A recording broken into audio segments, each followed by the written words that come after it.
Le premier ordinateur ressemblant aux machines que nous employons aujourd'hui fut conçu au XIXe siècle.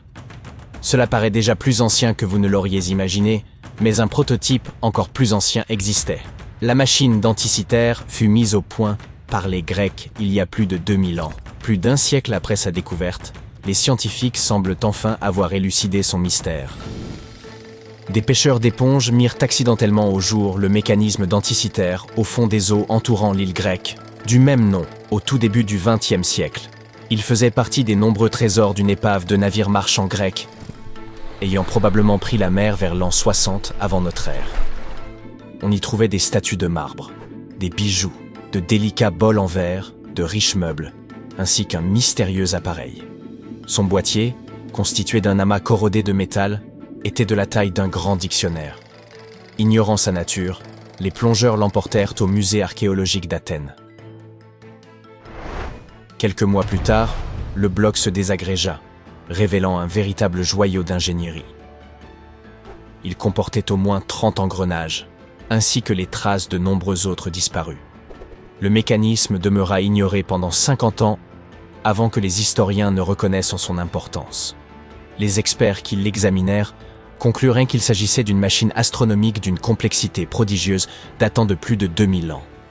Ils peinaient à croire qu'une telle technologie ait pu être réalisée dans la Grèce antique ou ailleurs à cette époque. Elle surpassait de plusieurs siècles tout ce que l'on connaissait.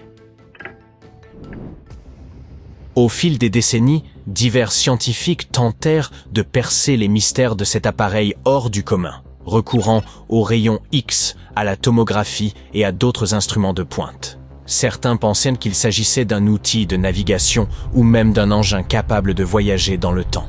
Quelques-uns allaient jusqu'à imaginer qu'il n'était pas d'origine terrestre. En 2021, une équipe présenta un modèle informatique révélant le fonctionnement possible de ce dispositif unique. Selon eux, il s'agissait d'un minuscule superordinateur antique, couvert d'inscriptions grecques renfermant des secrets astronomiques.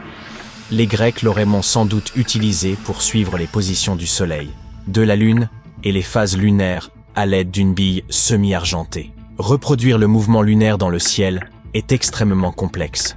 Pour y parvenir, le créateur de la machine employa un système ingénieux, combinant des engrenages particuliers et un mécanisme à fente et goupille.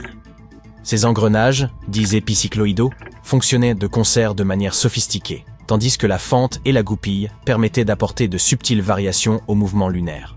En retournant le mécanisme, on découvrait plusieurs cadrans gravés, dont l'un possédait une fente en spirale, suivant les mois lunaires, permettant de réguler les calendriers. Un autre cadran prédisait les éclipses solaires et lunaires, à la manière d'un devin cosmique. Selon le cadran consulté, il était possible d'observer toutes ces fonctions, conférant à l'objet l'aspect d'une ancienne tablette multimédia. La théorie principale veut que la machine ait été élaborée dans un atelier de l'île de Rhodes.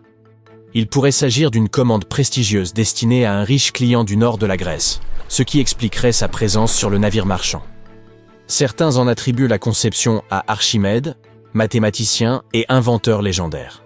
Toutefois, ayant vécu plusieurs siècles avant la réalisation de ce mécanisme particulier, il aurait pu imaginer le concept sans pouvoir fabriquer cet appareil précis. Il est probable qu'il ait commencé par une version plus simple qu'il perfectionna ensuite au fil du temps, en tirant parti des connaissances astronomiques les plus avancées de son époque. Étant le seul vestige physique d'une multitude de dispositifs astronomiques mécaniques antiques, la machine d'Anticythère n'offre aucun point de comparaison. S'il ne permettait pas de voyager dans le temps, il pouvait néanmoins prédire avec précision les événements astronomiques à venir. Les anciens Grecs ne l'avaient pas conçu pour accomplir des tâches pratiques, mais pour modéliser les cieux. Il ne semble pas qu'il ait été nécessaire pour la navigation, ce qui a conduit certains à suggérer qu'il servait à établir des horoscopes. Cependant, sa complexité dépasse de loin un usage ludique. Il apparaît plutôt comme un instrument philosophique et pédagogique, rassemblant en un seul lieu l'ensemble des connaissances de l'univers accessibles à l'époque. Les inscriptions gravées n'étaient pas destinées aux seuls experts, mais conçues pour être comprises aisément par tous. Les dernières informations concernant la machine d'Anticythère révèlent que des scientifiques de l'université de Glasgow ont appliqué des méthodes mathématiques particulières à son étude. Ils cherchaient à déterminer le nombre de trous présents dans l'un de ces anneaux brisés.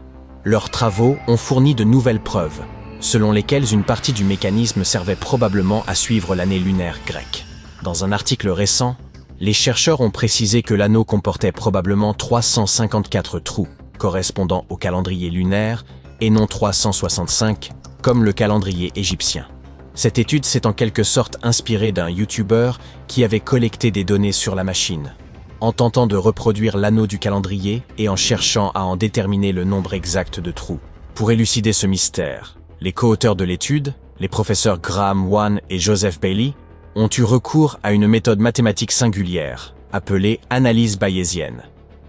Elle se fonde sur la probabilité, afin de déduire des informations incertaines sur la base de données incomplètes. Ils ont étudié les positions des trous encore présents et l'emplacement des 6 fragments survivants de l'anneau afin de calculer le nombre probable de trous manquants. Ils sont désormais convaincus que l'anneau comportait 354 ou 355 trous, et non 360 comme certaines recherches antérieures l'avaient suggéré. Le second co-auteur a utilisé les mêmes techniques que celles employées pour analyser les signaux des détecteurs d'ondes gravitationnelles, qui mesurent de minuscules ondulations dans l'espace-temps provoquées par des événements massifs tels que la collision de trous noirs. Les résultats ont été extrêmement précis, confirmant le nombre de trous, 354, 355, trouvés par la méthode mathématique, chacun étant placé avec une exactitude remarquable, la différence moyenne entre chaque trou ne dépassant que 28 millièmes de millimètre. Les professeurs ont salué cette précision, soulignant l'habileté et la minutie exceptionnelle des anciens Grecs pour percer ces trous. Il semble donc que les études précédentes, suggérant que le dispositif suivait le calendrier lunaire, aient en vue juste. Quelle que soit sa véritable nature, le mécanisme a profondément modifié notre perception du niveau de sophistication atteint par les Grecs anciens. Nous savions qu'ils avaient érigé le Parthénon et le phare d'Alexandrie bien avant de concevoir ce dispositif, mais celui-ci témoigne d'un progrès technologique sans précédent. Certains aspects demeurent obscurs, notamment la raison pour laquelle il aura fallu si longtemps aux scientifiques modernes pour concevoir quelque chose d'aussi avancé que cette merveille antique. Il pourrait subsister des lacunes dans nos archives historiques. Une autre question concerne l'absence de découvertes similaires. Celle-ci pourrait s'expliquer par la valeur du bronze à l'époque, incitant à fondre les appareils hors d'usage pour récupérer le précieux matériau. Ou peut-être subsiste-t-il d'autres ordinateurs anciens au fond des océans, attendant encore d'être découverts. La majorité des chercheurs a reconnu les conclusions de cette récente étude, mais un expert s'y oppose. L'ingénieur mécanique Tony Frith, spécialiste des ordinateurs antiques, estime que la conclusion de l'étude est tout simplement fausse. Il affirme que le mécanisme possède déjà un calendrier lunaire plus précis que celui étudié. Ainsi, bien que nous soyons désormais un pas plus près de résoudre le mystère de la machine d'Anticythère, notre quête de vérité demeure loin d'être achevée.